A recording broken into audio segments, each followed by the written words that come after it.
नमस्कार साथियों, लॉर्ड तिरुपति महाविद्यालय की ऑनलाइन क्लास में आप सभी का स्वागत है। बीए द्वितीय वर्ष हिंदी साहित्य में अपने अध्याय 2 कविवर बिहारी लाल जी की व्याख्या अपने चल रही थी। कविवर बिहारी जो हिंदी साहित्य इतिहास में रीतिकाल के एकमात्र रीति सिद्ध कवि और रीतिकाल के सर्वश्रेष्ठ कवि है। तो कविवर बिहारी लाल जी की व्याख्या में कल अपन ने 5 व्याख्याएं पढ़ ली थी और उसका हिंदी अर्थ भी अपन ने जाना था। आज हम आगे की व्याख्या पढ़ेंगे। कल अपन ने ये वाली व्याख्या पढ़ी थी अंतिम की, अरे अंशिया नगर में जयो आपु बिचारी, कागनी सो जिन प्रीति करी, कोकिल दर्श बिडारी। यानी यहाँ सज्जन और दुष्ट लोगों के मध्य किस प्रकार बिहारी लाल जी ने लोगों के व्यवहार को अभिव्यक्त किया कि लोग सज्जनों के प्रति तो व्यवहार बुरा रखते हैं जबकि दुष्टों के प्रति व्यवहार अच्छा रखते हैं। अगली व्याख्या देखिए, यह बरिया नहीं और की तू करिया बसोधी, पाहन नाव चढ़ाई जिही कीने पार पयोधी। देखिए यहाँ भक्ति संबंधी मोक्ष प्राप्ति के लिए कबीरदास जी ने ये बिहारी लाल जी ने ये दुआ लिखा है।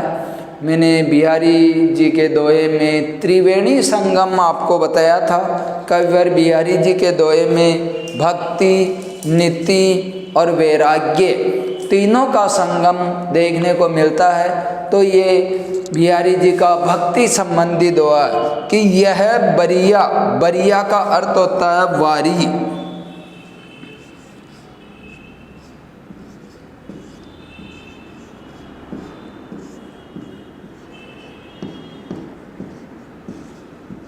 बरिया का अर्थ वारी, नहीं और की तू करिया बसोधी।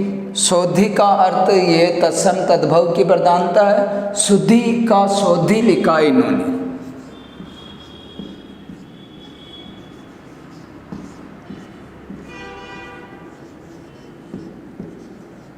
सुधी मने याद होता है, सुधी आए सुधी जाए, यमक अलंकार का उदाहरण है। तो सोधी का मतलब याद। पाहन नाव चढ़ाई, पाहन का अर्थ पत्थर होता है। पान शब्द का प्रयोग कबीरदास जी ने भी किया था। पान पूजे हरि मिले तो मैं पूजू पहाड़। तो पाहन का अर्थ पत्थर। जी कीने पार पयोधी, पयोधी का अर्थ होता है सागर।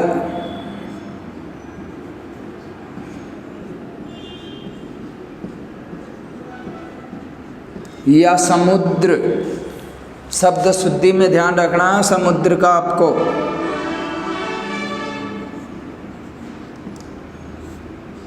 शुद्ध अशुद्ध में समुद्र लिखा हुआ आता है और अपन भी बहुत सी बार समुद्र बोलते। समुद्र ना होता है, समुद्र होता है शुद्ध। ध्यान रखना। नींबू अपन बोलते, नींबू ना हो के नींबू होता है शुद्ध। तो आपको ये ध्यान में रखना। समुद्र, पयोधी का अर्थ है समुद्र। देखिए अब इस पूरे दोहे का अर्थ बिहारी लाल जी क्या कह रहे हैं इस दोहे में, छठे दोहे में। मोक्ष प्राप्ति के लिए कविवर बिहारी जी कहते हैं कि ये बरिया नहीं और की तू करिया वह सोधी, कि यह ऐसा अवसर है, इस अवसर पे तू ईश्वर को याद कर ले। यानी संसार सागर में लोगों को भक्ति के मार्ग की ओर प्रेरित करने के लिए बिहारी जी कह रहे हैं कि ये ऐसा अवसर है, ऐसा समय है कि इस समय तू ईश्वर को याद कर ले।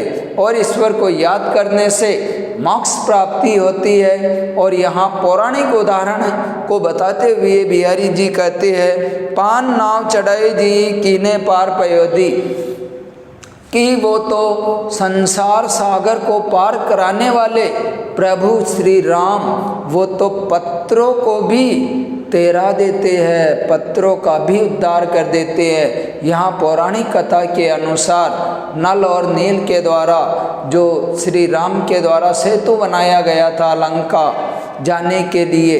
तो उस समय नल नील के द्वारा जो पत्थर समुद्र में फेंके गए थे वो भी तैरने लग गए थे।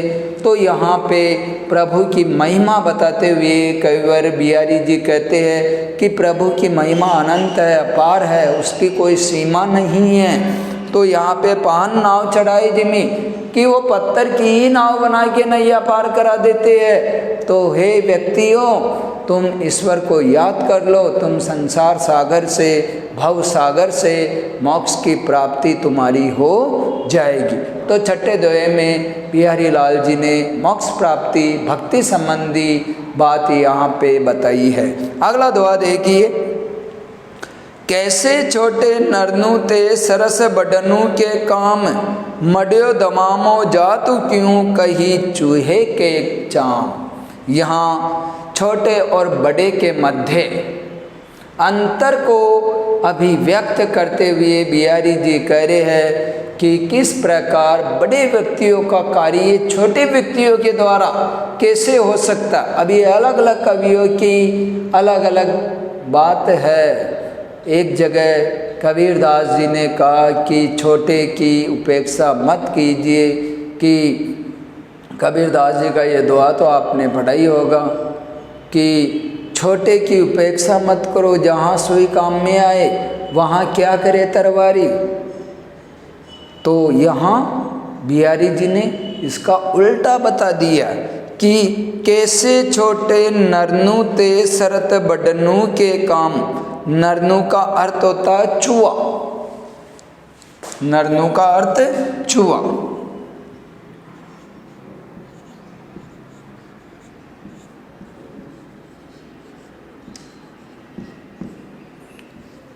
और यहाँ छोटा व्यक्ति भी हो सकता है,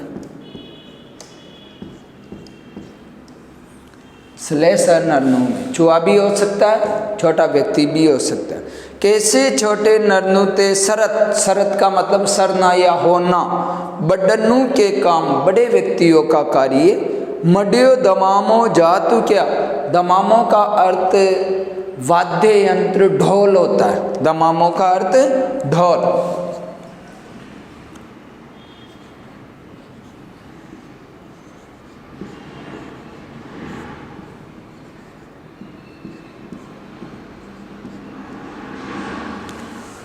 दमामों का अर्थ ढोल। देखिए, कैसे छोटे नरनु ते सरत बडनु के काम, कि कभी भी छोटे व्यक्तियों से बड़े व्यक्तियों का कार्य नहीं हो सकता है। उदाहरण देते हुए बिहारी जी कह रहे हैं, मड्यो दमामो जातु क्या, कि क्या जो वाद्य यंत्र ढोल होता है वो कई चूहे के चाम, चाम का मतलब चर्म, चमड़ी, कि क्या कभी चूहे की चमड़ी से बड़ा वाद्य यंत्र ढोल बनाया जा सकता है? नहीं बनाया जा सकता है। तो उसी प्रकार छोटे व्यक्तियों के द्वारा बड़े व्यक्तियों का कार्य नहीं हो सकता है। तो यहाँ पे बिहारी लाल जी ने छोटे और बड़े के मध्य अंतर को अभिव्यक्त किया, जबकि रहीमदास जी ने इससे विपरीत भी, कबीरदास जी ने इससे विपरीत बात की है। रहीमदास जी ने तो कहा है, रहीमन धागा प्रेम का मत तोड़ो छिटकाए, टूटे से ना जुड़े, जुड़े गांठ परी जाए। और रहीमदास जी ने यह भी कहा, रहीमन लगुन न दीजिए डारी, जहाँ काम आवे सुई वहाँ क्या करे तरवारी। तो यहाँ अलग अलग कवियों की अलग अलग अभिव्यक्ति यहाँ पे दी गई है। आगे देखिए, दिन 10 आदरु पाई के करीले आप बखानू, जो लगी काग सराद पखू, तो लगी तो सन मानू। यहाँ अवसर की महिमा को अभिव्यक्त बिहारी जी ने किया है कि कोई कोई अवसर समय ऐसा आता है जिसमें जो बुरे व्यक्ति होते हैं उनका भी हम आदर सम्मान करने लग जाते हैं। कविवर बिहारी जी कहते हैं, दिन 10 आदरु पाई के करीले आप बखानू, कि कभी भी दुष्ट व्यक्तियों का थोड़े समय के लिए आदर उन्हें दे देना और उससे वो बहुत प्रफुल्लित हो जाते हैं। उदाहरण देते हुए बता रहे हैं, जो लगी काग श्राद्ध पकू, श्राद्ध पक्ष जो लगते हैं, श्राद्ध पक्ष में कव्वे की महिमा बढ़ जाती है, क्योंकि श्राद्ध पक्ष में धूप आदि के लिए कव्वे को खीर पूड़ी आदि आदि व्यंजन खिलाए जाते हैं। तो यहाँ पे बिहारी लाल जी कह रहे, जो लगी काग श्राद्ध पकू तो लागी तो सन मानू। तो उस कव्वे को ऐसे लगने लग जाता है कि इस संसार में मेरा बहुत सम्मान होता है, किंतु ये संसार सागर में अवसर के अनुरूप कार्य किया जाता है। जैसा अवसर आता उसी के अनुरूप कार्य करने लग जाते हैं, क्योंकि श्राद्ध पक्ष में लोग कव्य को याद करने लग जाते हैं, जबकि अन्य पक्षियों को जिन्हें हम सम्मान देते हैं उन्हें भूल जाते हैं। अगला 9वां पैरा देखिए, कब को टेरतु दीन रट होत न श्याम सहाय, तुमो लागी जगत गुरु जग नायक जगवाय। यहाँ बिहारी जी एक मित्र के रूप में ईश्वर को संबोधित करते हुए कह रहे हैं कि कब को टेरतु दीन रट, टेरतु का अर्थ पुकार, टेरत टेर लगाना अपन कहते हैं ना, तो टेरतु का अर्थ पुकार।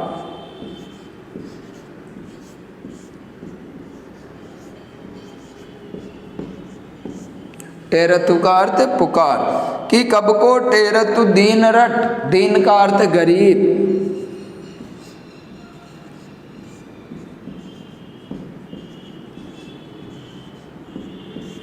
दीन का अर्थ गरीब, होत न श्याम सहाय, सहाय का अर्थ सहायक,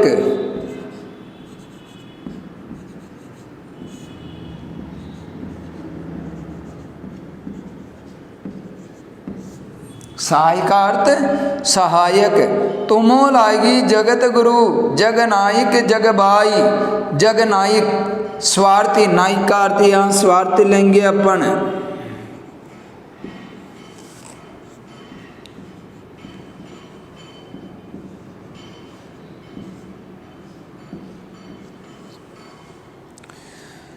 जग भाई संसार की हवा,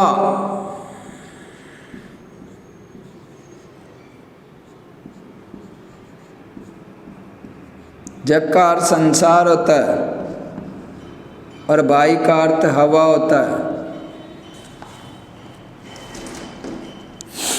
देखिए यहाँ पे एक मित्र सखा के रूप में बिहारी लाल जी ईश्वर को संबोधित करते हुए कह रहे हैं कि कब को टेरतु दीन रट होत न श्याम सहाय, कि हे प्रभु मैं कब से दीनहीन असहाय की तरह मैं आपको रट रहा हूँ, किंतु फिर भी हे प्रभु तुम मेरे सहायक नहीं बन रहे हो। तुम ही लागू जगत गुरु, और मुझे ऐसा लग गया आप भी संसार के स्वार्थी लोगों, जगत के गुरुओं की तरह, स्वार्थी व्यक्तियों की तरह आपको भी संसार की हवा लग गई है, जो आप अपने सेवक, अपनी सेवा करने वाले, आपको पुकारने वाले, आपको रटने वाले लोगों को भूलने लग गए हैं। यहाँ पे बिहारी लाल जी प्रभु को उलाहना दे रहे हैं एक मित्र के रूप में। आगे देखिए अगला पैरा, नीकी दही अनागनी फीकी परी गुआरी, तजो मनो तारक बिंदु बारक बारन उतारी। और यहाँ फिर एक पौराणिक उदाहरण की व्याख्या करते हुए कविवर बिहारी लाल जी कह रहे हैं कि नीकी दई अनाकनी फीकी परी गुहारी। नीकी का मतलब अच्छी, अनाकनी का मतलब आनाकानी, फीकी का मतलब छोटी या प्रभावहीन, परी गुहारी, गुहारी का अर्थ पुकार, तज्यो मनो तारक बिरदु, तारक बिरदु का अर्थ तारन का अर्थ तारना और बिरदु का अर्थ छोड़ना, बारक मतलब एक बार, बारक का मतलब एक बार,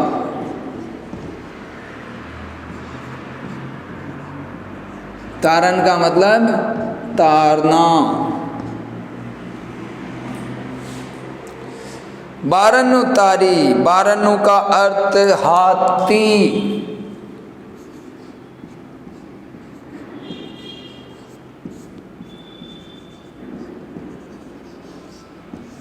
यहाँ एक पौराणिक उदाहरण को बताते हुए बिहारी लाल जी कह रहे हैं कि नीकी दही है ना कनी फीकी परी गुआरी, कि हम तो अच्छी तरह आपका स्मरण करते, किंतु हे प्रभु अब आप भी इस संसार सागर में लोगों की देखा देखी करके आनाकानी करने लगे, फीकी परी गुआरी, और अब तो हमारी पुकार भी मानो प्रभावहीन होने लग गई है। आपने हमारी पुकार को अनसुनी कर दिया है। तजो मनो तारन बिंदु बारिक बारन उतारी।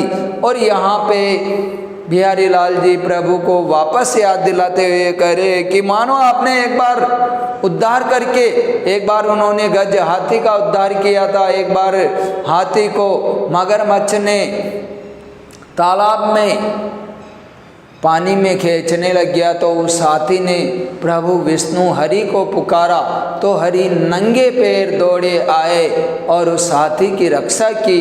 तो यहाँ कविवर बिहारी लाल जी कह रहे कि आप, ऐसा लगता है कि एक बार उस हाथी का उद्धार करके आपने तो अब लोगों का उद्धार करना ही छोड़ दिया है। अब हमारी जो पुकार है उस पुकार को आप न के बराबर मानने लग गए हैं। तो यहाँ पौराणिक उदाहरण के अनुसार वो ईश्वर को उलाहना दे रहे हैं। अगला पैरा देखिए, प्रगट भये द्विजराज कुल सुबस बसे ब्रज आई, मेरो हरो कलेश सब केशव केशव राय। और यहाँ पे बिहारी लाल जी करे कि प्रगट भयो द्विजराज कुल, यहाँ द्विजराज का मतलब श्रेष्ठ कुल में उत्पन्न होने वाला, और एक ब्राह्मण भी बताया। सुबस का अर्थ अच्छा वास और स्वेच्छा भी होता है। बसे ब्रज आई, ब्रज का मतलब ब्रज जो श्री कृष्ण का गांव था। मेरो हरो कलेश सब, हरो का मतलब हरना दूर करना। केशव केशव राय, केशव का अर्थ एक तो केशव दास, एक कृष्ण कवि के पिता। तो देखिए यहाँ बिहारी लाल जी कह रहे हैं प्रगट भय द्विजराज कुल सुबस बसे ब्रज आई, कि हे प्रभु आप अच्छे कुल में या ब्राह्मण कुल में जन्म लेके स्वेच्छा से ब्रज में आके आप बस गए। और एक दूसरा अर्थ यहाँ कवि केशव राय के पिता के लिए कहा जा रहा है कि वो भी ब्रज में आके बस गए थे। मेरो हरो कलेश सब, और अब आप मेरे सभी कष्टों का निवारण कीजिए, मेरे सभी कष्टों को दूर कीजिए। केशव केशव राय, केशव राय के अर्थ में श्लेष है। एक केशव राय कवि केशवदास जी के लिए, एक केशव माधव श्री कृष्ण भगवान विष्णु के लिए भी है। तो यहाँ अपन ने देखा, यहाँ भी प्रभु से अनुनय विनय कविवर बिहारी लाल जी के द्वारा किया जा रहा है। तो आज अपन ने इन दोहों की हिंदी व्याख्या पढ़ी। अगली कक्षा में अपन और अगले दोहे के बारे में जानकारी प्राप्त करेंगे। धन्यवाद।